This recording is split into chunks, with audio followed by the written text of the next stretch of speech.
కుక్క, సాకిరేవు దగ్గర ఉండే కుక్క ఇంటికి పనికిరాదు, రేవుకు పనికిరాదు అని దాని అర్థం. అక్కడ లేడు, ఇక్కడ లేడు, రెంటికి చెడ్డ రేవడి అంటారు కదా. అలా అయ్యాడు మనిషి. అలా దేవుడు కాలేకపోయాడు, ఇలా మనిషిగా బ్రతకలేకపోతున్నాడు. మనిషిగా బ్రతకలేని పరిస్థితి. ఎందుకంటే జంతువులను, పక్షులను, వనరులను, డబ్బును, అందాన్ని, ధనాన్ని, గర్వాన్ని, కులాన్ని, మతాన్ని, ప్రాంతాన్ని, భాషను, పురుషుడు అన్న ఆధిక్యతను, వగైరా వగైరా వగైరా వగైరా సిస్టమ్స్ అన్నిటినీ కూడా దేవీ దేవతలుగా చేసి పెట్టుకున్నాడు. పిల్లలనే దేవీ దేవతలు, పిల్లలనిచ్చే దేవీ దేవతలు, వర్షాలిచ్చే దేవీ దేవతలు, దాన్ని ఏమంటారు, పంటలిచ్చే దేవీ దేవతలు. ఇలా ప్రతి రంగంలోనూ దేవుణ్ణి తీసి దేవునికి బదులుగా మానవుడు తను సృష్టించుకున్న వాటిని ఉంచాడు. ఇదే 115వ కీర్తన. మళ్ళీ ఒకసారి చూడండి, 3 నుంచి చదువుదాం. 115వ కీర్తన 3 నుంచి. మా దేవుడు ఆకాశమందున్నాడు, తనకు ఇచ్చ వచ్చినట్లుగా ఆయన చేయుచున్నాడు. వారి విగ్రహములు వెండి బంగారములు, అవి మనుష్యుని చేతి పనులు.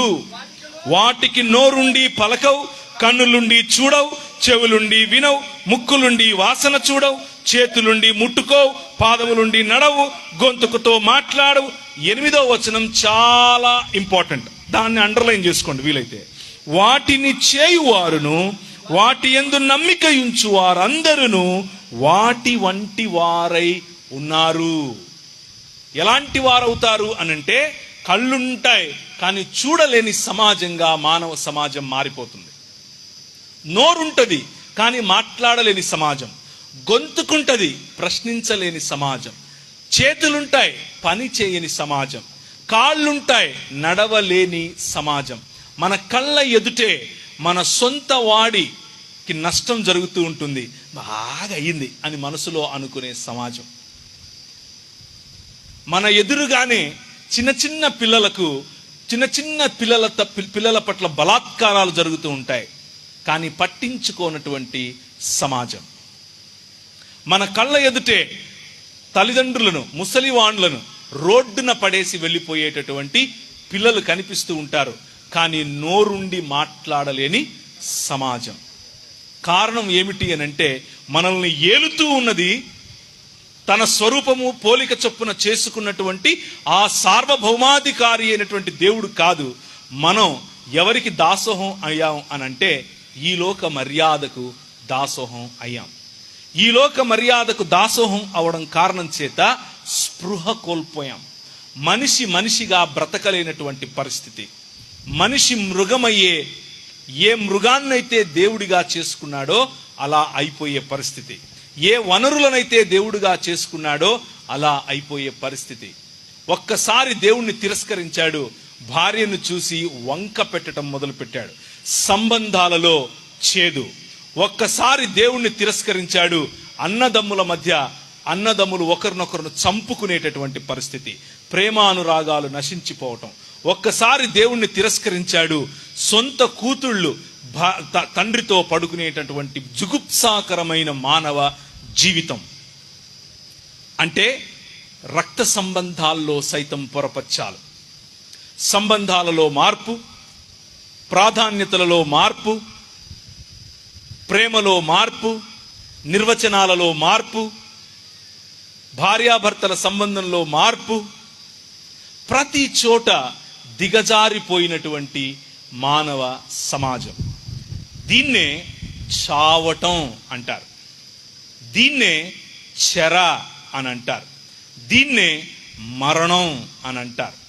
ఈ మరణం కేవలం దేవుడి నుంచి మనం విడిపోయే, లేకపోతే ఇప్పుడు ఏ విధంగా అయితే ఈ లైట్ ఉంది, లేకపోతే మీ సెల్ ఫోన్ ఉంది, ఛార్జింగ్ పెడతారు, ఛార్జింగ్ పెడితే ఒక 100% ఛార్జింగ్ అయిపోయిన తర్వాత ఛార్జింగ్ తీసేస్తారు. తీసేసిన తర్వాత బ్యాటరీ బాగుంటే 6 గంటలు ఉంటుంది, ఇంకా బాగుంటే 9 గంటలో 10 గంటలో ఉంటుంది. ఆ తర్వాత ఏమైంది, చచ్చిపోద్ది. That's exactly what human beings are. మనుషులు అలాగే తయారయ్యారు. జీవాధిపతి అయిన దేవునితో కనెక్షన్ కోల్పోయిన కారణం చేత, జీవాధిపతితో మనకున్నటువంటి కనెక్షన్ కోల్పోయిన కారణం చేత మనం మూవత్ వా మౌత్ అంటే రోజు చస్తూ ఒకరోజు చచ్చిపోతాం అనేటటువంటి పరిస్థితి. దీన్నే పాపపు పతన స్థితి అని పిలుస్తారు. మనిషి పతనంలో దిగిపోయాడు, మనిషి జీవోత్సవంలా మారిపోయాడు, మానవ సమాజం జీవోత్సవంలా మారిపోయింది. అటువంటి పరిస్థితిలో దేవుడు అన్నాడు, మొదటి రోజు మీరు విన్న సందేశం, దేవుడు అన్నాడు, నా దాసుడైన అబ్రహాము అని అన్నాడు, నా హృదయానుసారుడైనటువంటి అబ్రహాము అని అన్నాడు, నా స్నేహితుడైనటువంటి అబ్రహాము అని అన్నాడు. పిలిచాడు, come out, I'll give you a new nation అని అన్నాడు. క్రొత్త రాజ్యాన్ని నీకు ఇస్తాను, క్రొత్త దేశాన్ని నీ ద్వారా కడతాను, నీ ద్వారా ప్రతి వంశము ఆశీర్వదింపబడేలా చేస్తాను. విగ్రహారాధకుడైనటువంటి నీవు ఇప్పుడు బయటికి రా, నిజమైన దేవుని వైపుకు తిరిగితే రక్షింపబడతావు అని అన్నాడు. ఆయన తిరిగాడు, ఆయన తిరిగి వచ్చాడు. ఆయన ద్వారా చేసినటువంటి ఒడంబడిక, ఆయన ద్వారా చేసినటువంటి ఒక నిబంధన, ఆ నిబంధన ఆయన కంటే ముందు చేసినటువంటి నోవహుతో చేసిన నిబంధన, నేను చంపే దేవుణ్ణి కాదు, నేను రక్షించే దేవుణ్ణి, నేను నాశనం చేసే దేవుణ్ణి కాదు, నేను పునర్నిర్మించే దేవుణ్ణి, నేను నూతన సృష్టిని మొదలు పెట్టాను. ఆ నూతన సృష్టి కార్యం నోవహుతో మొదలైంది, ఆ తర్వాత అబ్రహాముతో కొనసాగించబడింది. భూమి మీద ఉన్నటువంటి ప్రతి కుటుంబాన్ని ఆశీర్వదించడం మన తండ్రి యొక్క అభీష్టం, మన తండ్రికి ఉన్నటువంటి ఆలోచన. ఆయన నిన్ను నన్ను విడిచువాడు కాదు, కన్న తల్లి అయినా విడుస్తుంది, కానీ మానవుడు నన్ను చీదరించాడు, నన్ను చీత్కరించుకున్నాడు, నన్ను వదిలేశాడు. ఒక్కసారి కాదు, 2 సార్లు కాదు, మాటి మాటికి శోధించాడు. నీళ్లు లేవని శోధించాడు, అన్నం లేదని శోధించాడు, వర్షం పడుతుందని శోధించాడు, వర్షం పడలేదని శోధించాడు. మాకు గోరీలు లేవని ఇడికి తీసుకొచ్చావా అని అడిగాడు. ఎలా తీసుకొచ్చాడు? అబ్రహాముకు చెప్పాడు, 400 పైచిలుకు సంవత్సరాలు నీ పిల్లలు ఒక దేశంలో ఉంటారు, కానీ వాళ్ళని మళ్ళీ తీసుకొచ్చి వృద్ధి చెందండి, మీరు విస్తరించండి, మీరు భూమిని నిండించండి మరియు దానిని ఏలండి అన్నటువంటి పనిని ఆదాము చేయలేకపోయాడు. కానీ నీ ద్వారా నేను మానవ సమాజానికి మళ్ళీ అవకాశం ఇస్తాను. ఒక రోజు వస్తుంది, ఒక రాజు వస్తాడు, ఆయన ఏల్తాడు, గగనాన్ని చీల్చుకొని వస్తాడు, ఆయన ఏల్తాడు, గాడిద మీద వస్తాడు, ఆయన ఏల్తాడు, ఆయనను హత్తుకున్న వారు యెహోవాకు జనులవుతారు అన్నటువంటి సందేశంతో వస్తాడు. అలా రావటానికి ముందుగా అబ్రహాము పిల్లలు ఇస్సాకు మరియు యాకోబు కుమారులైనటువంటి ఇశ్రాయేలును 10 రకాలైనటువంటి దేవీ దేవతలను ఓడించి, నువ్వు కాదు రాజు, ఐ యామ్ ద కింగ్ అన్నాడు. నేను రాజు, ఎవర్రా మీరు రాజులు అని అన్నాడు. అక్కడ రాజుల్లో ముఖ్యంగా వారి పైన ఏలుతున్నది ఎవరు? నీళ్లు, తెగుళ్ళు, లేకపోతే మిడతలు, అలాగే ముసళ్ళు, అలాగే కీయు, అలాగే నక్షత్రం, అలాగే ఇలా 10 రకాలైనటువంటి దేవీ దేవతలు. అన్ని వనరులు, ఏ వనరులైతే ఆనాడు ఐగుప్తు దేశాన్ని ఈనాడు అమెరికా ఎంత సుభిక్షంగా ఉందో, ఎంత సూపర్ పవర్ గా ఉందో, అలా 3500 పైచిలుకు సంవత్సరాల క్రితం ఆ దేశం, లేకపోతే ఐగుప్తు దేశం ప్రపంచాన్ని శాసించే దేశంగా ఉంటే, ఆ ప్రపంచాన్ని శాసించే దేశంలో ఏ వనరులనైతే వారు దేవీ దేవతలుగా చేసుకుని ఆరాధిస్తున్నారో అన్నిటినీ మించి అన్ని వనరుల పైన రాజు అయినటువంటి ఫెరో నిలబడి అంటాడు, ఐ యామ్ ద కింగ్, నేను చెప్పినట్టు చేయాలి. అయ్యా పని ఎక్కువైపోతుంది, మా మీద భారం ఎక్కువవుతుంది, ఇంకెక్కువ పెట్టండి రా వీళ్ళకి పని. మనుష్యులను మనుష్యులుగా భావించలేనటువంటి అధికార దుర్వినియోగం ఉన్నటువంటి రాజ్యం, ఆ రాజ్యం ఎదుట నేను ఒక్క ముసలాయనను పంపిస్తాను. ఆ ఒక్క ముసలాయన ఆయనకి ఏమీ చేతరు కానట్లుగా 40 సంవత్సరాలు గొర్రెలను మేపించి మరీ పంపిస్తాను. గొర్రెలను మేపించి గొర్రెల్లాగా తయారైపోయిన ఒక ముసలాయన వెళ్ళి ఈ రాజ్యంలో ఉన్నటువంటి రాజు ఎదుట నిలబడి ఛాలెంజ్ అంటాడు. లెట్ మై పీపుల్ గో అంటాడు, నా ప్రజలను పంపించు అని అంటాడు.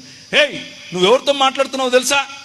ఐఎమ్ జో బైడెన్, నేను ఈ అమెరికా దేశానికి అధ్యక్షుని రా బాబు, నువ్వు నా దగ్గరకు వచ్చి మాట్లాడతావేంటి? Let my people go. Let my people go. No, 10 సార్లు మాటికి మొదటిసారి చెప్పినప్పుడు విననందుకు, రెండవసారి చెప్పినప్పుడు విననందుకు, మూడవసారి చెప్పినప్పుడు విననందుకు ఫరో యొక్క హృదయాన్ని దేవుడు వాడి కఠినత్వానికే విడిచిపెట్టి, అనగా మరింత కఠినంగా ఉండేట్లుగా వాడిని చేసి, వాడికున్నటువంటి ప్రతి గర్వానికి ఆధారమైన ప్రతి ఆలోచనను చెరపట్టి ఓడించి వాళ్ళని తీసుకొస్తాడు. ఆరిన నేల మీద సముద్రం 2గా చీలితే వస్తాడు. వెనక చూస్తే సైన్యం, ముందు చూస్తే సముద్రం 2 పాయలవటం.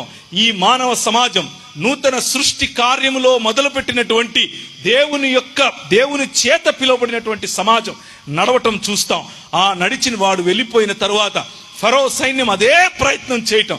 ఐ యామ్ ద కింగ్ అని అనుకున్నటువంటి ఫరో తన యొక్క ప్రజలు ఈ నీళ్లలో పడి చావటం వీళ్ళు చూస్తారు. పగటిలో మేఘస్తంభముగా, రాత్రిలో అగ్నిస్తంభముగా, నీళ్ళిచ్చు బండగా, మోషే చేతి మీద ఉన్నటువంటి అహరోను కర్రగా ఆయన వారిని వెంబడించటం. పురాతన కాలము మొదలుకొని శాశ్వత కాలము ఆయన ప్రత్యక్షతలు కనిపిస్తూనే ఉన్నాయి అని మీకా గ్రంథం 5వ అధ్యాయం 2వ వచనంలో కనిపిస్తుంది.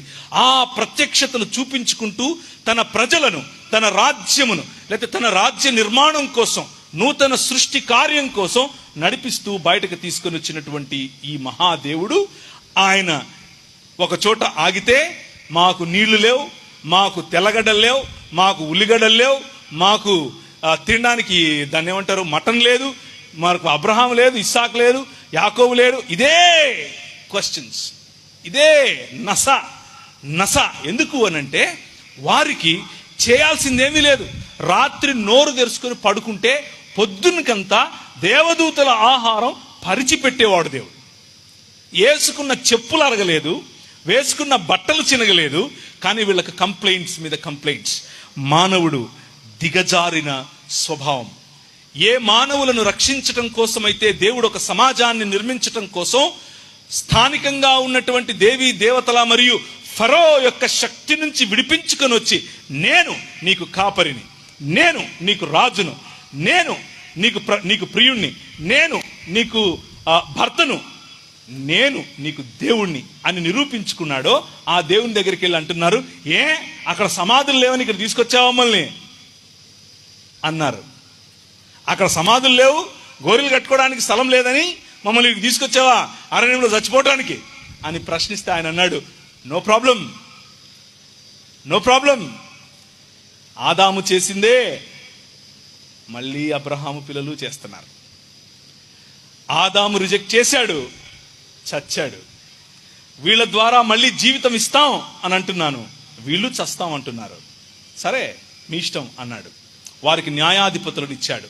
లోకంలో మిగిలిన దేశాలన్నీ రాజును కలిగి ఉంటే ఈయన అన్నాడు, నేనే నీకు రాజును రా, నీకు వేరే రాజు అవసరం లేదు, న్యాయాధిపతులను పెట్టుకోండి.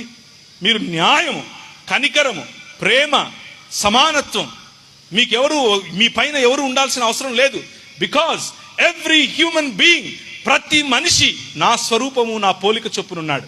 ప్రతి మనిషి రాజు ఏలటానికి నేను పెట్టాను, ప్రతి మనిషి విస్తరించటానికి పెట్టాను, అభివృద్ధి కావటానికి పెట్టాను. మీ పైన ఇంకో రాజు అవసరం లేదు మీకు అన్నాడు. No no no no no no సమూయేలు గ్రంథం దగ్గరకు వచ్చేసింది.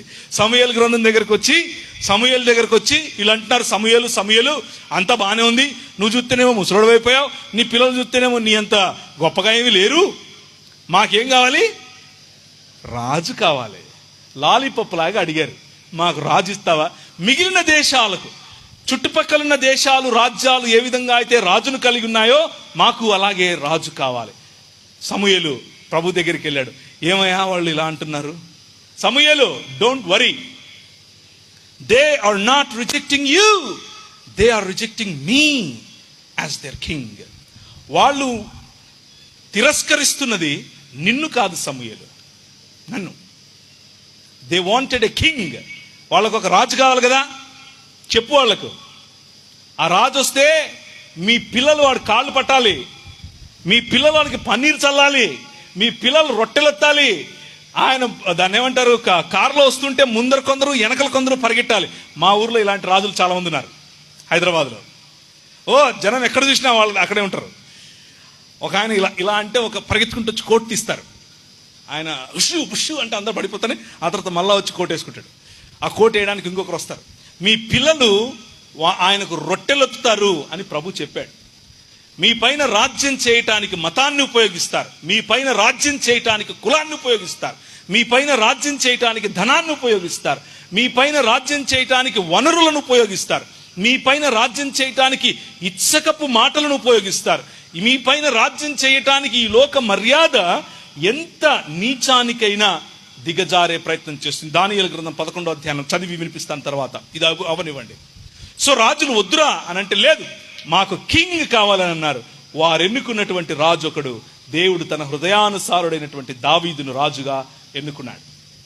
అండ్ నూతన సృష్టి కార్యం, దేవుని రాజ్యము అనేటటువంటి సంపద, దేవుని రాజ్యం అనేటటువంటి ఈ బాధ్యతతో కూడినటువంటి వాగ్దానం దావీదు ద్వారా మళ్ళీ దావీదు కుమారుడైన సొలొమోను, దావీదు వేరు మరియు చిగురుగా వచ్చేటటువంటి మీకా గ్రంథం 5:2 చెప్పినట్లుగా, ప్రవక్తలందరూ ప్రవచించినట్లుగా, యెషయా ప్రవచించినట్లుగా, ఓబద్యా చెప్పినట్లుగా, జకరియా 2వ అధ్యాయం చెప్పినట్లుగా, మలాకీ 4 చెప్పినట్లుగా నీతి సూర్యుడు ఉదయిస్తాడు, నీతి సూర్యుడు ఉదయిస్తాడు, మీ రెక్కలకు ఆరోగ్యం కలుగజేస్తాడు.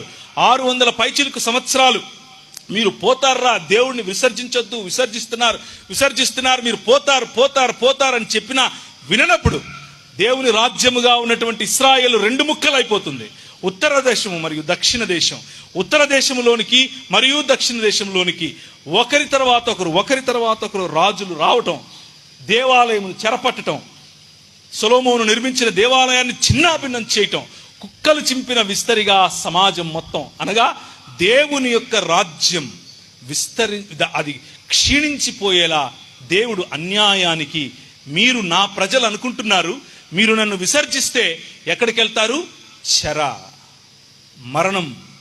నేను లేని మందిరం, నేను లేని సమాజం, నేను లేని పతన స్థితిలో ఉన్న సమాజం. నెబుకద్నెజరు వచ్చాడు, పట్టుకెళ్ళిపోయాడు. రాజులు వచ్చారు, పట్టుకెళ్ళిపోయారు.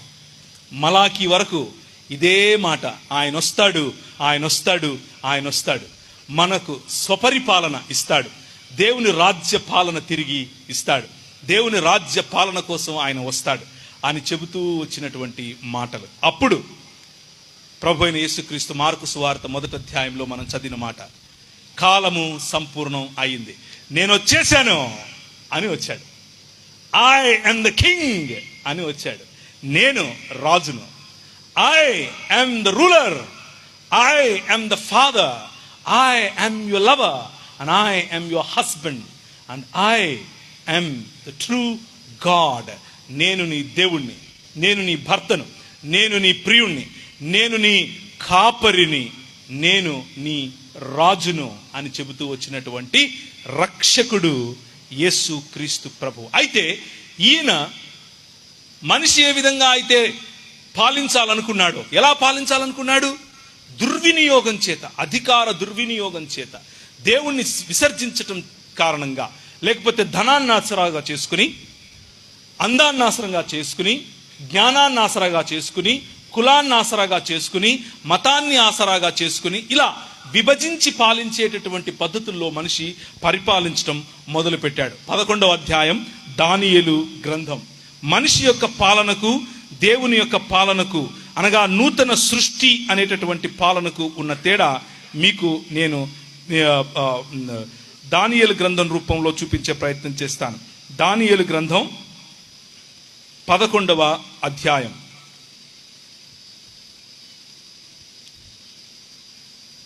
2వ వచనం, సంపత్తి చేత ఏలుబడి చేసేటటువంటి రాజులు. 3వ వచనం, శూరత్వంతో ఏలుబడి చేసే రాచరికం. 6వ వచనం, సంధి చేత, అనగా కోయలిషన్ గవర్నమెంట్ అని పిలుస్తారు, ఎన్డీఏ, యూపీఏ వగేరా వగేరా అన్ని ఇవే. సంధి చేత పరిపాలించే పద్ధతులు. 20వ వచనం, పన్ను చేత పరిపాలించే పద్ధతులు. 21వ వచనం, ఇచ్చకపు మాటల చేత పరిపాలించే పద్ధతి. మిత్రం అంటారు కదా, అది ఇదే. దోపుడు సొమ్ము చేత పాలించే పద్ధతులు, నిబంధనలకు విరోధి అయి పాలించే పద్ధతులు. 36, హెచ్చించుకోవడం ద్వారా లేకపోతే అతిశయం ద్వారా పాలించే పద్ధతి. 38, విగ్రహారాధన ద్వారా పాలించే పద్ధతి. 39 విభజించటం ద్వారా పాలించే పద్ధతి. మనిషి పైన రాజ్యం చేయటానికి, మనిషిని కొల్లగొట్టడానికి, మనిషి పైన రాజుగా ఉండటానికి ఇలాంటివన్నీ ఉపయోగిస్తాడు. ముఖ్యంగా విభజించి పాలించేటటువంటి ఆలోచన. సమాజాన్ని పతన స్థితిలో ఉన్న మనిషి విభజిస్తాడు. కులం పేరట విభజిస్తాడు, రంగు పేరట విభజిస్తాడు, ఉపకులం పేరట విభజిస్తాడు, ఉపకులంలో మళ్ళీ ఉపకులం చేత పేరట విభజిస్తాడు. మీ నాయన ఇంటి పేరు మీద విభజిస్తాడు, మీ అమ్మ ఊరి పేరు మీద విభజిస్తాడు. మనిషి విభజించటమే నేర్చుకున్నాడు. విభజించి పాలించేటటువంటి ఈ విగ్రహారాధన పాపము అనేటటువంటి ఈ సమాజాన్ని తిరిగి నిర్మించాలి, తిరిగి ఒకటి చేయాలి. ఎవ్రీ హ్యూమన్ బీయింగ్, ప్రతి మనిషి దేవుని యొక్క స్వరూపము మరియు పోలిక చొప్పున ఉన్నాడు అన్న స్పృహలోనికి తీసుకుని రావటం మొట్టమొదటి వ్యక్తిగత రక్షణ. సామాజిక రక్షణ. ప్రతి మానవ సమాజం ఒక శరీరముగా దేవుడు యేసు క్రీస్తు అనే శరీరంలోనికి నిన్ను పిలుస్తున్నాడు. ఆయన విరువబడిన శరీరంలో భాగమైతే you are a new creation, నువ్వు క్రొత్త సృష్టి అని పిలిచేటటువంటి సామాజిక రక్షణ. ప్రపంచాన్ని ఐక్యపరిచేటటువంటి రక్షణ కార్యం. ఒక్కసారి ఎఫెసీయులకు రాసిన పత్రిక 1వ అధ్యాయం, ఎఫెసీయులకు రాసిన పత్రిక 1వ అధ్యాయం 10వ వచనాన్ని చూడండి. ఈ సంకల్పమును, దేవునికి ఒక సంకల్పం ఉంది. ఆ సంకల్పం ఏమిటి అంటే, చాలా మంది ఏమనుకుంటారు అని అంటే, దేవునికి ఉన్న సంకల్పం ఏంటంటే, నేను ఇక్కడ బతకాలి, చచ్చిపోగానే నన్ను ఎక్కడ తీసుకెళ్తాడు, వేరే లోకం ఒకటి ఉంది, ఆ లోకంలో వెళ్ళిపోతాం. మన పొరుగు వారు వాళ్ళు వీళ్ళు చెప్తున్నట్లుగా రంభా ఉర్వశి మేనకులు డాన్స్ చేస్తూ ఉంటారు, పైనుంచి వచ్చి ఇలా పోస్తుంటే మనం ఇలా తాగెత్తుంటాం అని వాళ్ళు అనుకుంటే, మనకి ఇక్కడ ఏదో ఇంకా వేరు రకాలైనటువంటి అదొక విగ్రహం తయారు చేసుకున్నాం. But what is the actual purpose?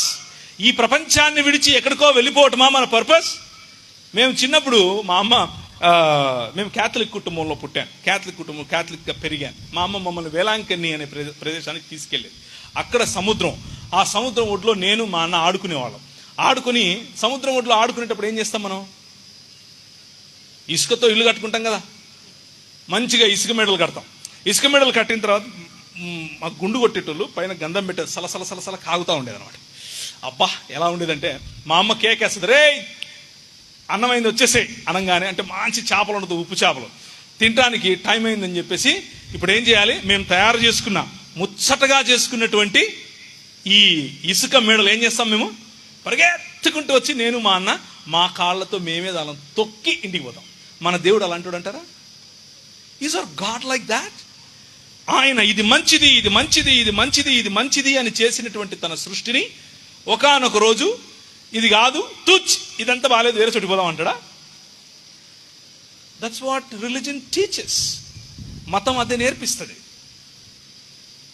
But మానవుడు తన అధికార దుర్వినియోగం చేత ఈ ప్రపంచంలోనికి ఏ మలినాన్నైతే తీసుకొచ్చాడు, ఏ పాపాన్నైతే తీసుకొచ్చాడు, ఏ మరణాన్నైతే తీసుకొచ్చాడు, ఏ దరిద్రాన్నైతే తీసుకొచ్చాడు, ఏ విభజననైతే తీసుకొచ్చాడు, ఏ హెచ్చుతగ్గులనైతే తీసుకొచ్చాడు, పాపము యొక్క పర్యవసానమైనటువంటి మరణాన్ని జయించటం కోసం, తిరిగి ఒకటి చేయటం కోసం భూమి ఆకాశములను సృష్టించినటువంటి దేవుడు భూమి ఆకాశముల నడుమ ఒక అగాధము వచ్చేలా మానవుడి నిర్ణయం ఎప్పుడైతే జరిగిందో, ఒక్క మానవుడు మళ్ళీ రావాలి.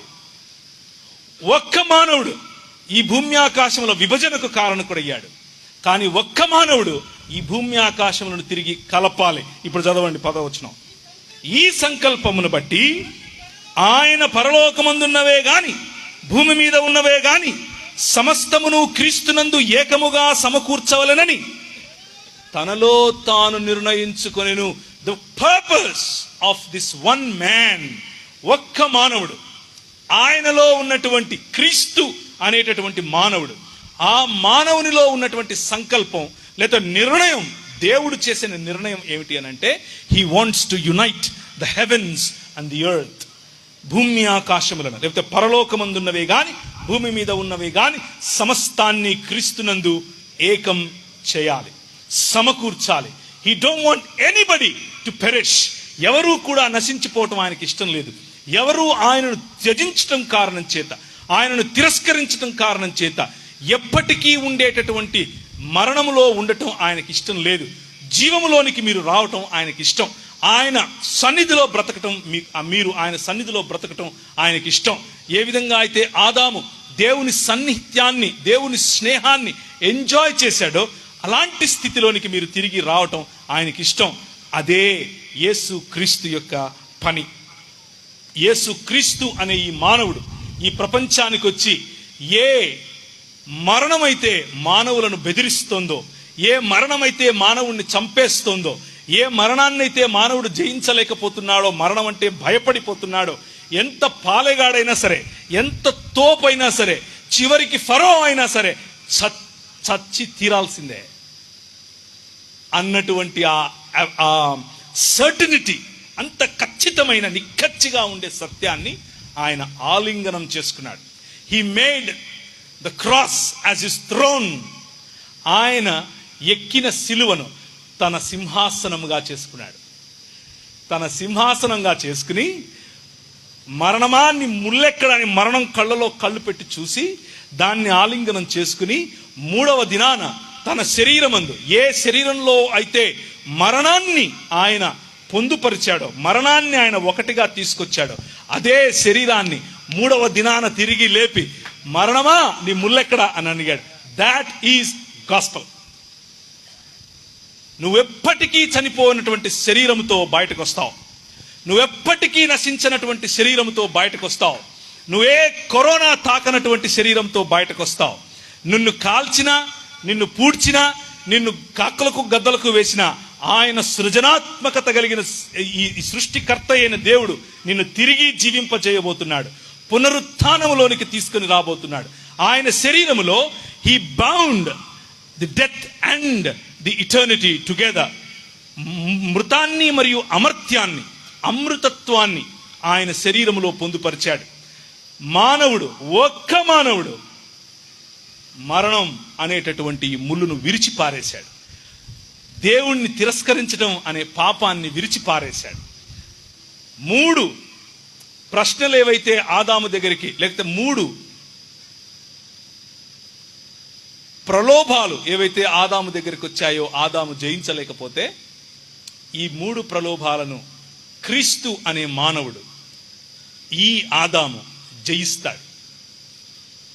అధికారం, ఆధారం మరియు ఆరాధన. ఆరాధన నా తండ్రికే, అధికారం నువ్వేంట్రా నాకిచ్చేది, ఐ యామ్ ద కింగ్. ఆధారం రొట్టెలు చేసుకో అన్నాడు. నో, నా తండ్రి మాట నాకు ఆధారం అని అన్నాడు. 3 రకాలుగా జయించి బయటకు వచ్చి, మరణమా నీ ముల్లెక్కడ అని అడిగి ఇప్పుడు అంటున్నాడు, కమ్ టు మై బాడీ, నా శరీరంలోనికి రా. కమ్ టు మై ఫ్యామిలీ, నా కుటుంబంలోనికి రా. Come in to my Kingdom, నా రాజ్యంలోనికి రా. అదే రక్షణ. ఈ లోక మర్యాద నుంచి మడిమ తిప్పి దేవుని మర్యాద వైపుకు రావటం. యేసుక్రీస్తు అనే ఒక శరీరంలోనికి స్త్రీ పురుషుడన్న తేడా లేకుండా, హెచ్చు తగ్గులన్న తేడా లేకుండా, కులం మతం అన్న తేడా లేకుండా, ఏ తారతమ్యం, ఏ విభజన లేకుండా ఒక్క మనిషిగా నిన్ను మళ్ళీ పిలుస్తున్నాడు.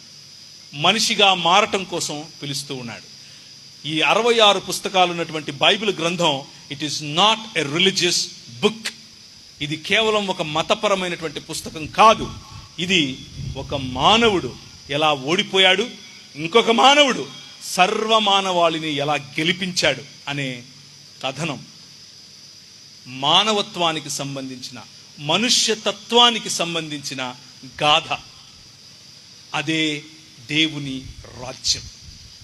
ఈ ప్రాంతంలో దేవుని రాజ్యం కాకినాడ, పెద్దాపురం, సామర్లకోట, రాజమండ్రి, ఈ ప్రాంతాలలో భయంకరమైనటువంటి పరిస్థితులు. పెంట కుప్పల మీద బ్రతికే వాళ్ళు మన పూర్వీకులు. వారికి మూతికి ఒక ముంత కట్టేవారు, ముడ్డికి ఒక చీపురు కట్టేవారు. వారు నడిస్తే, వాళ్ళు నడిచినందుకు భూమి ఎక్కడ మైలైపోతుందో అని వెనక చీపురు కట్టుకు తిరిగారు. కాళ్లకు ఒక గజ్జె కట్టేవాళ్ళు, ఎందుకంటే ఫలానా వాడు వచ్చాడు అని తెలియటం కోసం.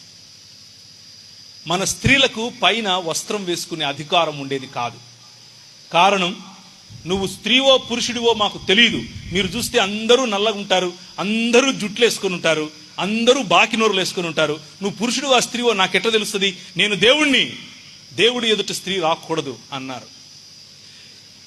భయంకరమైనటువంటి స్థితిగతుల్లో ఉన్న మన జీవితాల్లోనికి నీతి సూర్యుడు ఉదయించే విధంగా ఈ గాస్పల్, రక్షణ మార్గం వచ్చింది. స్త్రీ పురుషులను ఒకే చోట కూర్చోబెట్టి చదువు చెప్పారు. కారణం, ద కింగ్డమ్ ఆఫ్ గాడ్, దేవుని రాజ్యం. 1799లో మొదలైన ఈ ఉద్యమం 1799లో బాప్టిస్టు వారు ఈ ప్రాంతానికి వచ్చినప్పుడు చేసి మొదలుపెట్టిన ఉద్యమం. ఆ తర్వాత మెల్లిమెల్లిగా లూథరన్ సంఘస్థులు, లండన్ మిషనరీ సొసైటీ వారు, చర్చ్ మిషనరీ సొసైటీ వారు ఇలా తీసుకొచ్చినటువంటి అనేకమైనటువంటి దాన్ని ఏమంటారు, సాంఘిక సంస్కరణలు. ఆ సాంఘిక సంస్కరణ కారణం చేత ఒకరు కాదు, ఇద్దరు కాదు, లక్షల కొలది ప్రజలు ప్రభువును తెలుసుకోవటం, దేవుని రాజ్యములోనికి కాలు పెట్టడం, దేవుని రాజ్యములో సమానత్వాన్ని రుచి చూడటం, చదువును రుచి చూడటం, అందాన్ని రుచి చూడటం, డిగ్నిటీని రుచి చూడటం. అన్నారు స్త్రీలతో, నువ్వు ఎలా పైన జాకెట్ వేసుకుంటావు? నీ స్తనాలు మాకు కనిపించాలి కదా, నీ స్తనం ఎంత బరువు ఉందో చూసి దానికి మేము ట్యాక్స్ వేస్తామని అన్నారు. దాన్నే బ్రెస్ట్ ట్యాక్స్ అని పిలుస్తారు.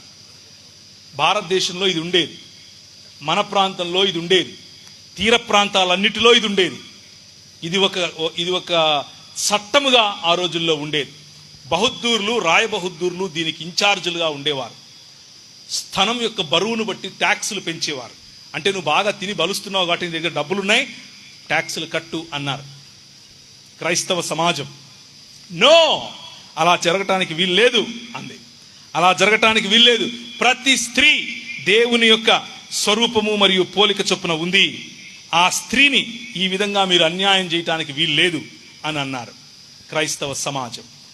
ఇంట్లో గొడ్డు చచ్చిపోతే ఆ గొడ్డుకు తాడు కట్టి కాలుకు బయటకి ఇసిరేసి, అరే నువ్వు మా ఇంటికి రారా, అరే జోగిగా, అరే మల్లిగా, అరే ఏదో పేరు పెట్టి వెనక నుంచి రా, ఇంటి దగ్గరికి రాకు, వెనక నుంచి తాడు విసిరేస్తాం, అది గుంజుకొని పోయి దాన్ని దానిపైన చర్మం ఉంటుంది కదా, దాంతో మాకు చెప్పులు చేసి తీసుకురా, మిగిలిన మాంసం ఉంటుందే అది నీకు 6 నెలలు జీతం అని అన్నారు.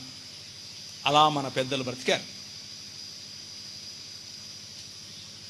ఇక్కడ పనిచేసినటువంటి క్రైస్తవ మిషనరీలు, ముఖ్యంగా బీర్ గారు, గన్ గారు, ఇలాంటి వారు చాలా మంది, నేను రాసినటువంటి దేవుని రాజ్యం అనే పుస్తకంలో ఈ అంశాలన్నీ పొందుపరిచాను.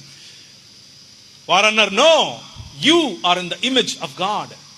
దేవుని స్వరూపం మరియు పోలికలో ఉన్నావు నువ్వు, చచ్చిన దాన్ని నువ్వు తినవు, యు హ్యావ్ డిగ్నిటీ, గౌరవం కలిగి బ్రతుకుతావు నువ్వు అని అన్నారు. అలాగేయా అన్నాం. మన జీవితాలు ఒకటి తర్వాత ఒకటి మెల్లిమెల్లిగా దేవుని రాజ్యం వైపుకు మారటం. ఆంధ్రజోగిని యాక్ట్ 1986లో ఎన్టీ రామారావు గారు తీసుకొచ్చినట్లుగా మనకు చరిత్ర చెబుతుంది. కానీ 1930 చిల్లరల్లోనే ముత్తులక్ష్మిరెడ్డి గారు మెడ్రాస్ ప్రెసిడెన్సీలో ఉన్నటువంటి విధాన సభలో నిలబడుకుని ఆ రోజుల్లోనే ఆమె ఈ యాక్ట్ను ప్రవేశపెట్టింది. దానికి కారణం ఆమె వెనక పనిచేసినటువంటి క్రైస్తవ మిషనరీ సంఘాలు.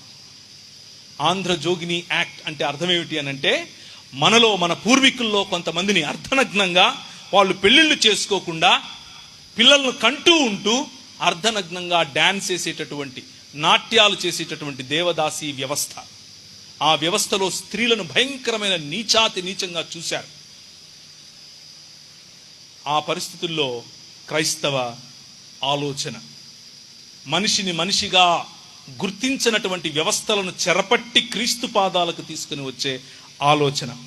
1835లో అందరికీ ఇంగ్లీష్ ఎడ్యుకేషన్, 1795లో శూద్రులకు సైతం ఆస్తి హక్కు. ఇప్పుడు ఎవరైతే పెద్ద కులాల వాళ్ళం మేము అని చెప్పుకుంటున్నారో వారు కూడా శూద్రులే, వారికి ఆస్తి హక్కు ఉండేది కాదు. వారు పండించిన పంట పైన వారికి హక్కు ఉండేది కాదు. అది తీసుకొచ్చి ఇచ్చింది క్రైస్తవ సమాజం.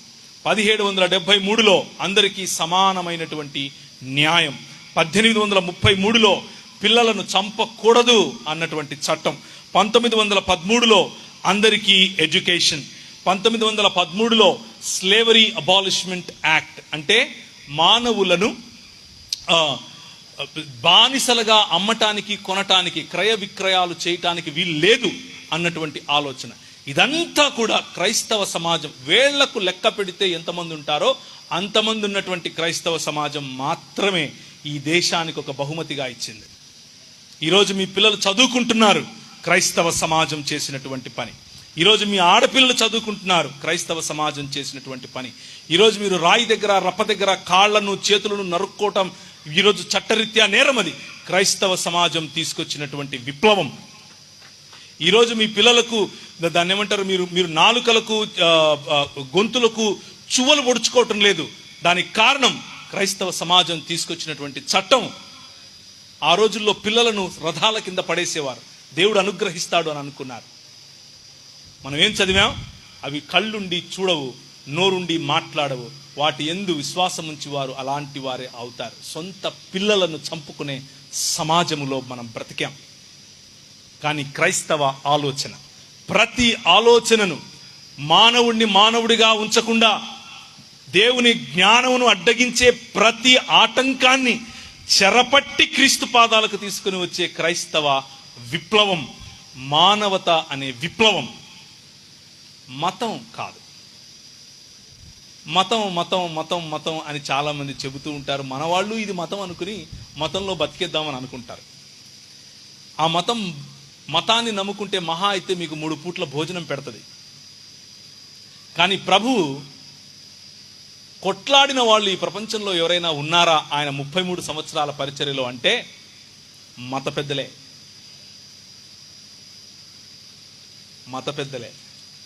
ఆఖరి ఒక్కరోజు పిలాతు ఎదుట నిలబడి మాట్లాడితే పిలాతు కూడా ఏమన్నాడు? బిహోల్డ్ ద మ్యాన్ అన్నాడు. ఇదిగో మానవుడు అన్నాడు. నిజమైన మానవుడు, అధికారాన్ని ప్రశ్నించే మానవుడు, నిజమైన మానవుడు, మనిషిని మనిషిగా గుర్తించే మానవుడు, నిజమైన మానవుడు, ప్రేమంటే ఏంటో నేర్పే మానవుడు, నిజమైన రాజు తన చొక్కా విప్పి తన శిష్యుల కాళ్ళ దగ్గరికి వచ్చి నీ కాళ్ళు కడగనా అని అడిగే రాజు. ఆయన రాజ్యం వచ్చేసింది అని ప్రకటించినటువంటి రాజు. ఆ రాజ్యం వచ్చింది అని మన దగ్గరికి మోసుకొని వచ్చినటువంటి ఆ రాజ్య ప్రతినిధులు, ఇదిగో మీరు ఈ రాజ్యంలో పాల్గొనండి అని చెప్పాల్సినటువంటి ప్రతినిధులు ఇక్కడ కూర్చుని ఉన్నారు. దిస్ కింగ్డమ్, ఈ రాజ్యం ఇంతింతై మహాపర్వతమై ఏ చేతి సహాయము లేకుండా తీయబడినటువంటి రాయిల రాజ్యాలను వెండితో, బంగారముతో, ఇత్తడితో, ఇనుము మరియు మట్టి కలిసినటువంటి పాదములుగా ఉన్న ఆ విగ్రహం పైన పడితే, ఈ లోక మర్యాదల పైన పడితే తుత్తునీయులుగా గాలికి ఎగిరిపోయేటటువంటి పొట్టులాగా ఈ లోక మర్యాదలు పారిపోవాలి. కానీ మనం మతంలో ఉన్నాం. రాజ్యంలో చాలా తక్కువ మంది ఉంటారు, మతంలో ఉంటారు. వారు ఒక సిస్టమ్ క్రియేట్ చేసుకుని వారికి ఒక రాజును ఎన్నుకొని ఆయనకు పాస్టర్ అని పేరు పెడతారు. వారికి ఒక రాజ్యాన్ని ఏర్పరచుకొని దానికి ఒక డినామినేషన్ అని పేరు పెడతారు. బయట ఏ సిస్టమ్స్ అయితే ఉన్నాయో అవే సిస్టమ్స్ మనము తెచ్చుకుంటాం. అదే కుల ప్రాతిపదికన సంఘాలు, అదే మత ప్రాతిపదికన విభజన, మనిషిని మనిషిగా చూడలేనటువంటి కళ్ళు, మనిషిని హక్కునకు చేర్చుకోలేనటువంటి, ఆప్యాయతలు లేనటువంటి, గౌరవం లేనటువంటి, స్త్రీ పట్ల గౌరవం లేనటువంటి, చిన్న చూపులు చూసేటటువంటి అదే మానవ సమాజం. దానికి ఒక పేరు పెట్టి క్రైస్తవం అంటున్నాం. Shame on us. మనం సిగ్గుపడాలి. ప్రభువు పిలుపు భూమ్యాకాశములను ఐక్యపరిచేటటువంటి క్రీస్తు పిలుపు నూతన సృష్టిగా మారటం, దినదిన ప్రవర్తమానముగా ఆయన స్వరూపములోనికి నిజమైన మానవుడిగా ఎదగటం, నీ పక్కన వాడిని గౌరవించగలగటం. ఇంట్లో చెట్టు ఉంటుంది, పైన స్టార్ ఉంటుంది, కానీ అమ్ముండదు. పండుగ వస్తుంది, చెట్టు ఉంటుంది, అరిసెలు ఉంటాయి, స్టారు ఉంటుంది, అమ్ముండదు, అన్న ఉండడు, పక్కింటోడు తిన్నాడా లేదా అన్న స్పృహ ఉండదు.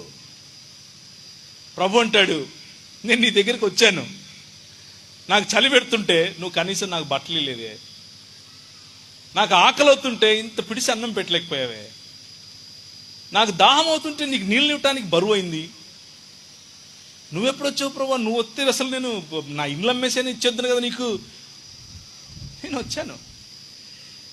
అవర్ కింగ్, మన రాజు ఎవరితో ఐడెంటిఫై చేసుకుంటాడు అంటే మనలో బడుగు బలహీన వర్గాలతో ఐడెంటిఫై చేసుకుంటాడు, మనలో విరిగి నలిగిన హృదయాలతో ఐడెంటిఫై చేసుకుంటాడు, మనలో పేదల పట్ల ఆయనకు కనికరం, మనలో బీదల పట్ల ఆయన హృదయం, మనలో మానవులను తిరిగి మానవులుగా చూడాలి అన్న ఆయన తపన.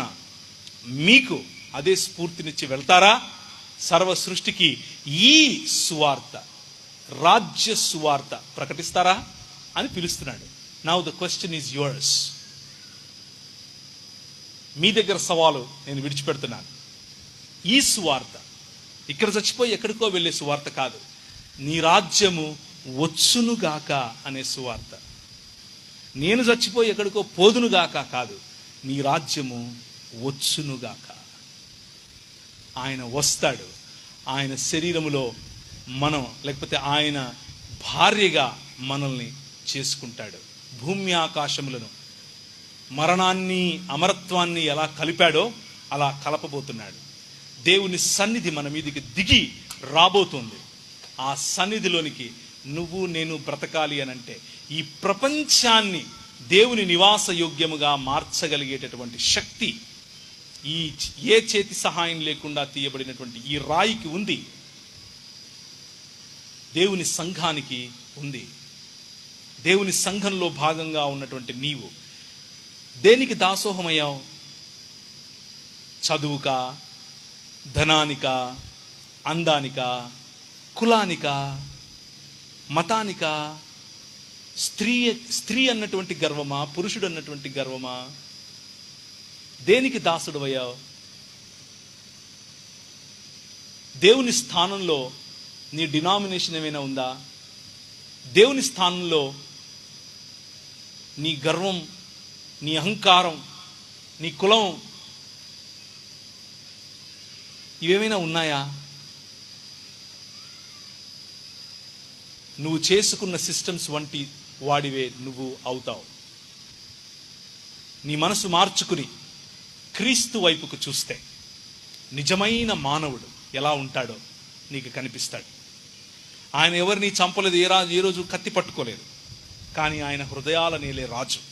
ఆయన ఏనాడు బడికి వెళ్ళలేదు, కానీ ప్రపంచంలో ఉండే యూనివర్సిటీస్ అన్నీ ఆయన గురించే మాట్లాడతాయి. ఆయన ఏ రోజు జెండా పట్టుకుని ఎలక్షన్లలోకి వెళ్ళలేదు, కానీ ఆయనను మించిన నాయకుడు ఈ ప్రపంచంలో ఇంకా పుట్టల. ఆయన ఏ రోజు ఒక మాట ఎవరిని గద్దించిన వాడు కాదు, కానీ ఆయన మాట హృదయాలను ఛేదిస్తుంది. ఆయన ఏ రోజు ఎవరిని చూసి మత్సరపడలేదు, జలస్గా ఫీల్ అవ్వలేదు. కానీ ఈ ప్రపంచంలో ఉండే పెద్ద పెద్ద నాయకులు సైతం ఆయన్ను చూసి జలస్గా ఫీల్ అవుతారు. ఏంటి 3 సంవత్సరాల్లో ఇంత ఎలా చేశాడు అని. ఒక్క మనిషి నేను మనిషిగా బ్రతుకుతాను అని నిర్ణయించుకుంటే జరిగేది ఇది. అదే మనిషి నేను దేవుణ్ణి అవుతాను అంటే మన పర్యవసానం మరణం. మతం నిన్ను దేవత్వం వైపుకు నడిపిస్తానంటుంది, రాజ్యం నిన్ను మనిషిగా మారుస్తాను అంటుంది. ఈరోజు రాత్రి నిజమైన మానవుడైనటువంటి యేసు క్రీస్తును పోలిన జీవితంలోనికి రావటానికి నీకు ఇష్టం అయితే మనసులో ఒక చిన్న నిర్ణయం, యేసును గురించి ఇంకా ఎక్కువ తెలుసుకుంటాను, ఈ క్రైస్తవ సమాజం గురించి ఇంకా ఎక్కువ తెలుసుకుంటాను. కనిపిస్తున్న క్రైస్తవ సమాజం కాదు, యేసు నిర్మించిన దేవుని రాజ్యం అనే సమాజం. చిన్న నిర్ణయం మీ జీవితాలను మార్చేస్తుంది. తలలుంచుకుంటే ప్రార్థించుకుందాం. కృపగలిగిన తండ్రి, ఈ రాత్రి మీరు మాతో మాట్లాడి మాకు తోడుగా ఉండి మా మనస్సులను మీ రాజ్యం వైపుకు, మీరు ప్రకటించిన దేవుని రాజ్యం వైపుకు, మీరు ప్రకటించినటువంటి, మీరు ఏలేటటువంటి రాజ్యంలోనికి మేము అడుగు పెట్టున్నట్లుగా ఆ రాజ్య ప్రభావాన్ని ప్రపంచవ్యాప్తంగా దేవుని నివాస యోగ్యమైనటువంటి స్థలంగా ఈ ప్రపంచాన్ని మలిచే విప్లవంలో మేము భాగమవునట్లు మాకు సహాయం చేయమని యేసు నామమున ప్రార్థిస్తున్నాం తండ్రి, ఆమేన్. ప్రశ్నలు?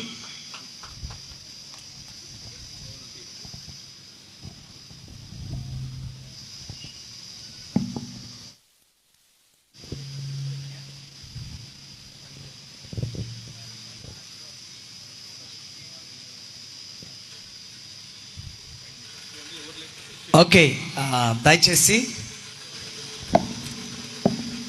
ఇంకా ఆధ్యాత్మికంగా మీరు ఎన్నో విషయాలను నేర్చుకుంటారు. అన్నను మీరు నేరుగా కలిసేటువంటి అవకాశం అదేంటనంటే, మీరు యూట్యూబ్లో ప్రవీణ్ పగడాల అని కొడితే చాలు, ఎంతో అద్భుతమైనటువంటి ఇన్ఫర్మేషన్ మనకు కావాల్సింది వస్తూ ఉంది. ఆధ్యాత్మికంగాను, సాంఘికంగాను, సామాజికంగాను మనం బలపరచబడడానికి, మనం ఏ స్థితిలో నుంచి వచ్చాము, ఈ రోజున ఈ స్థితిలో ఉండడానికి యేసుక్రీస్తు ప్రభు వారు ఏం చేశారు, దేవుని ప్రణాళిక ఏంటి అనేటువంటిది మనం మరింతగా తెలుసుకోగలం. మరి దాని కొరకు ఎంతో సమాచారాన్ని ఎంతో కష్టపడి అన్న మరి ఎలక్ట్రానిక్ మీడియాలో వారు పెట్టారు. యూట్యూబ్లో ప్రవీణ్ పగడాల అని కొడితే మీరు సర్చ్ చేస్తే అన్న యొక్క మెసేజెస్, అద్భుతమైనటువంటి మెసేజెస్ మీరు వినొచ్చు. అయితే మనకున్నటువంటి అవకాశం, మీలో ఆధ్యాత్మికమైన సాంఘిక పరమైనటువంటి ఏమైనా ప్రశ్నలుంటే వారిని అడగండి. అన్న వారు సమాధానం ఇవ్వడానికి సిద్ధంగా ఉన్నారు. మీ ప్రశ్నలకు ఎలాంటి ప్రశ్న అయినా వాటికి వారు జవాబునిస్తారు.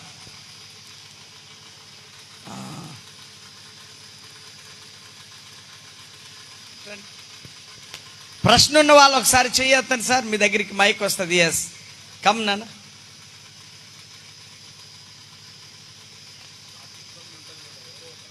ప్రశ్న వాక్ విత్ క్రైస్ట్ చర్చిలోనే ప్రారంభమైందా?